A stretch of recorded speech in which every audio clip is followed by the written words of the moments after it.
Here's the breaking news. ICE is not bringing a detention facility to Wilson County. And we just learned that in the last 20 or 30 minutes here. A spokesperson for Immigration and Customs Enforcement told WSMV4 that a statement sent earlier this morning confirming the purchases of a facility here was sent without proper approval. Let's go right to Hunter Hoagland with what we know so far. So, Hunter, when we fact-checked this yesterday, we questioned that people may have been confused about the purchase of an ICE facility in Lebanon County, Pennsylvania. Yeah, it seems like everyone is just kind of getting the big runaround here, and that confusion is only adding to the tension.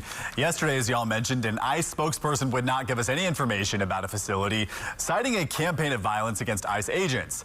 But today, a different spokesperson confirmed the detention center in Lebanon. Now, just in the last few minutes, ICE Office of Public Affairs told us they, in fact, do not have a facility in Wilson County, nor have they bought one. So this morning on radio station WANT 98.9, Wilson County Mayor Randall Hutto said he got a call about the facility on Friday.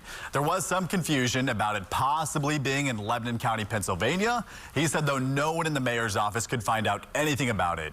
He also reached out to Governor Lee, Senators Blackburn and Haggerty. They also told him they don't know anything either.